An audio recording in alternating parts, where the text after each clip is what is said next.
Friends, నా పేరు Sai Kiran. Welcome to Telugu tech TV. Friends, one plus చూసుకుంటే మన ఇండియాలో 2015లో ఎంటర్ అయింది. స్టార్టింగ్ వీళ్ళు OnePlus 1 మొబైల్ అయితే తీసుకొచ్చారు అరౌండ్ 20,000 రూపీస్లో. ఒక మంచి సక్సెస్ అయితే అయింది, ఎందుకంటే ఆ బడ్జెట్లో మంచి ఫ్లాగ్షిప్ అండ్ ప్రీమియం ఫీచర్స్ అయితే తీసుకొచ్చారు. ఒక బ్లాక్ బస్టర్ హిట్ అయితే అయింది. తర్వాత వీళ్ళు లాంచ్ చేసిన OnePlus మొబైల్స్ అన్ని కూడా మంచి సక్సెస్ అయితే అయ్యాయి. మన ఇండియాలో ఒక మంచి నేమ్ అయితే తెచ్చుకుంది OnePlus చూసుకుంటే. కాకపోతే మనకు ప్రైజెస్ అనేవి చాలా ఇంక్రీజ్ అవ్వకుండా వెళ్ళాయి. స్టార్టింగ్ 20,000లో లాంచ్ చేశారు, బట్ ఇప్పుడు చూసుకుంటే OnePlus 8 సిరీస్లో టాప్ మోడల్ చూసుకుంటే మనకు 55,000 రూపీస్ వరకు అయితే ఉంది OnePlus 8 Pro. సో ఎవరైతే ఇప్పుడు 20,000 to 30,000 ప్రైస్ బడ్జెట్లో OnePlus ఫోన్స్ కొనాలనుకుంటున్నారో వాళ్ళకైతే ఫోన్స్ అయితే అవైలబుల్గా లేవు. సో మనం OnePlus ఫోన్ కొనాలంటే మినిమం 35,000 రూపీస్ వరకు అయితే పెట్టాల్సి వస్తుంది ప్రజెంట్ చూసుకుంటే. సో ఇప్పుడు ఏదైతే 20,000 to 30,000 బడ్జెట్ ఉందో, సో దీన్ని వీళ్ళు ఫోకస్ చేసి ఒక కొత్త సిరీస్ అయితే తీసుకొచ్చారు.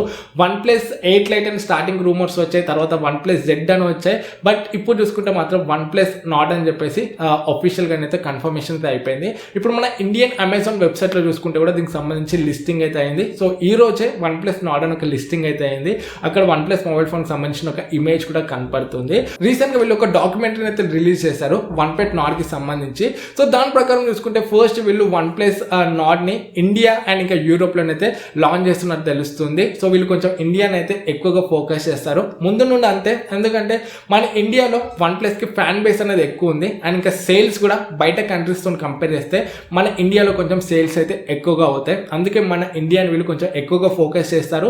అండ్ ప్రైసింగ్ చూసుకుంటే కూడా బయటతో కంపేర్ చేస్తే మన ఇండియాలో కొంచెం అగ్రెసివ్ ప్రైజింగ్లోనైతే తీసుకొస్తారు. అండ్ అదే డాక్యుమెంటరీలో వీళ్ళు ప్రైస్ గురించి కూడా ఒక మాటనైతే అన్నారు. సో ఇది బిలో $500 వస్తుందని అయితే వీళ్ళు మెన్షన్ చేశారు. అంటే బయట కంట్రీస్లో చూసుకుంటే బిలో 500, మన ఇండియాలో చూసుకుంటే ఇంకా అగ్రెసివ్ ప్రైజింగ్లో రావడానికి ఛాన్సెస్ అయితే ఉన్నాయి. సో నా ఎక్స్పెక్టేషన్ ప్రకారం 25,000 ప్రైస్ సెగ్మెంట్లో OnePlus Nord రావడానికి అయితే మాక్సిమం ఛాన్సెస్ ఉన్నాయి. సో 20,000 to 30,000 మధ్యలోనే ఉంటుంది. నా ఎక్స్పెక్టేషన్ మాత్రం 25,000లో రావడానికి అయితే మాక్సిమం ఛాన్సెస్ అయితే ఉన్నాయి. సో 25,000లో వస్తే మాత్రం ఒక కిల్లర్ ఫోన్ అయితే అవుతుంది. సో ఆ బడ్జెట్లో ఏవైతే ఫోన్స్ ఉన్నాయో వాటన్నిటి కూడా ఒక మంచి కాంపిటీషన్ అయితే ఇస్తుంది. ఆ డాక్యుమెంటరీ తర్వాత ఒక లైవ్ వీడియో కూడా మనకు బయటకు అయితే వచ్చింది. ఆ వీడియో ప్రకారం చూసుకుంటే మనకు టాప్ కార్నర్లో డ్యూయల్ పంచువల్ కెమెరా అయితే ఉంది.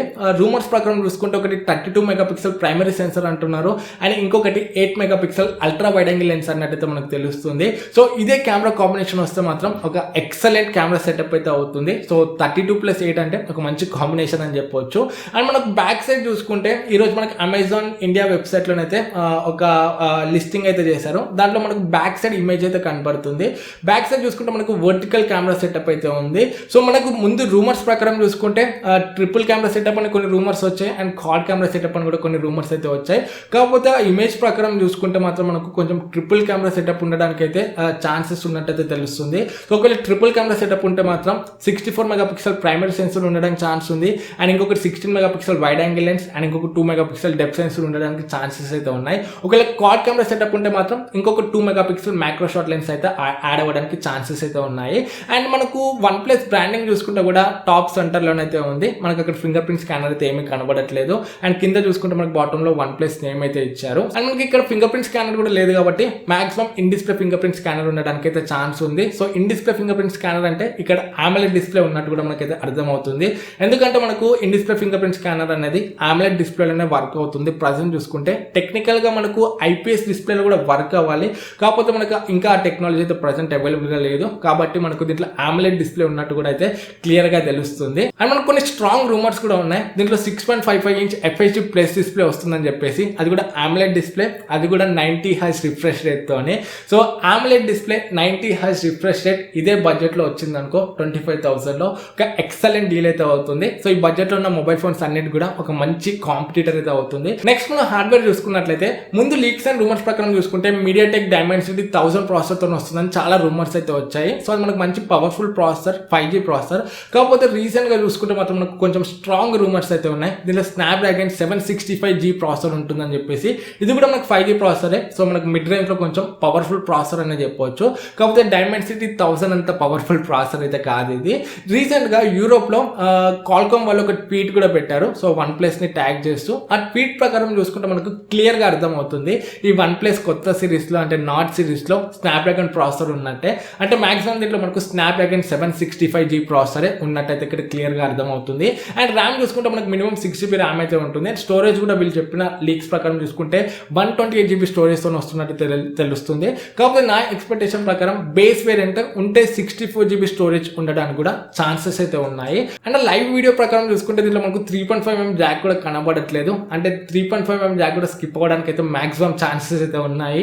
4100 mAh battery and 30 watt fast charging తో వస్తున్నట్టు కూడా మనకు స్ట్రాంగ్ రూమర్స్ అయితే ఉన్నాయి. సో ఓవరాల్ గా ఇప్పటివరకు మనకు వచ్చిన ఇన్ఫర్మేషన్ అయితే ఇవి. సో ఈ ఇన్ఫర్మేషన్ అంతా కూడా నేను కొంచెం ట్రస్టెడ్ అండ్ అథెంటిక్ వెబ్సైట్స్ నుండి గ్యాదర్ చేశాను. సో మాక్సిమం 90% వరకు ఇదే స్పెసిఫికేషన్స్ తోని OnePlus Nord రావడానికి ఛాన్సెస్ అయితే ఉన్నాయి. చేంజ్ అవుతే ఒక 10% వరకు మనకు చేంజెస్ అయితే కనపడతాయి. లేకపోతే మొత్తం ఇదే స్పెసిఫికేషన్స్ వచ్చినా కూడా ఆశ్చర్యపోవాల్సిన విషయం అయితే లేదు. అండ్ ప్రైజింగ్ చూసుకుంటే కూడా మన ఇండియాలో మంచి అగ్రెసివ్ ప్రైజింగ్ లోనే వస్తుంది. 20,000 to 30,000 మధ్యలోనే మనము దీని ప్రైజింగ్ అయితే ఎక్స్పెక్ట్ చేయవచ్చు. సో మీరు ఏ ప్రైజింగ్ లో వస్తుందని ఎక్స్పెక్ట్ చేస్తున్నారు కింద కమెంట్స్ లో షేర్ చేసుకోండి. సో చాలా మంది అయితే OnePlus Nord కోసం అయితే వెయిట్ చేస్తున్నారు ఎప్పటి నుండో. సో మన ఇండియాలో తొందరనే లాంచ్ అవుతుంది. లీక్స్ అండ్ రూమర్స్ ప్రకారం చూసుకుంటే జూలై 10th లాంచ్ అవుతున్నట్టయితే తెలుస్తుంది. In case July 10th launch అవ్వకపోయినా కూడా మనం ఈ జూలై ఎండింగ్ వరకు అయితే మాక్సిమం ఫోన్ అయితే ఎక్స్పెక్ట్ చేయొచ్చు. ఎందుకంటే ఆల్రెడీ అమెజాన్ వెబ్సైట్లో కూడా ఈ మొబైల్ ఫోన్ సంబంధించిన లిస్టింగ్ అయితే అయింది కాబట్టి సో మాక్సిమం ఈ మంత్ ఎండింగ్ వరకు అయితే మనం ఈ ఫోన్ అయితే చూడొచ్చు. సో మన ఛానల్లో డెఫినెట్గా దీనికి సంబంధించిన అన్బాక్సింగ్, రివ్యూస్, కంపారిజన్స్ అన్ని కూడా వస్తాయి. దానికోసం అయితే మీరు వెయిట్ చేయండి. సో మీ ఒపీనియన్స్ ఏంటి OnePlus Nord గురించి? మీరు ఏ ప్రైసింగ్లో వస్తుందని ఎక్స్పెక్ట్ చేస్తున్నారు కింద కమెంట్స్లో షేర్ చేసుకోండి. సో చాలా మంది వెయిట్ చేస్తున్నారు. ఎందుకంటే చాలా మందికి OnePlus మొబైల్ ఫోన్స్ యూజ్ చేయాలని ఉంటుంది. కాకపోతే ప్రైసెస్ చూసుకుంటే మాత్రం చాలా ఎక్కువ ఉంటాయి. సో ఎవరైతే తక్కువ బడ్జెట్లో OnePlus ఫోన్స్ని యూజ్ చేయాలనుకుంటారో అంటే 25,000 ఆ రేంజ్లో వాళ్ళకి ఇది ఒక మంచి ఆప్షన్ అయితే అవుతుంది. సో 25,000లో వస్తే మాత్రం ఒక ఎక్సలెంట్ డీల్ అయితే అవుతుంది. సో చూద్దాం OnePlus ఏం చేస్తుందో. ఒక 25,000లో వస్తే మాత్రం మళ్ళీ మార్కెట్ అంతా కూడా అప్స్ అండ్ డౌన్ అయితే అవుతుంది. సో ఓవరాల్గా ఇప్పుడు మనకు అందిన ఇన్ఫర్మేషన్ అయితే ఇది. సో ఈ వీడియో మీకు యూస్ఫుల్ అవుతుంది అనుకుంటున్నాను. నచ్చితే లైక్ చేయండి, డౌట్స్ ఉంటే కమెంట్స్లో అడగండి. ఫస్ట్ మన ఛానల్కి వచ్చి ఉంటే ఇలాంటి టెక్నాలజీ సంబంధించిన వీడియోస్ కోసం మన ఛానల్కి సబ్స్క్రైబ్ అయ్యి దాని పక్కన ఉన్న బెల్ ఐకాన్ యాక్టివేట్ చేసుకోవడం మర్చిపోకండి. మళ్ళీ నెక్స్ట్ వీడియోలో మేము ముందుకు వస్తాను. అప్పుడు this is Sai Kiran from Telugu tech TV signing out. జై హింద్.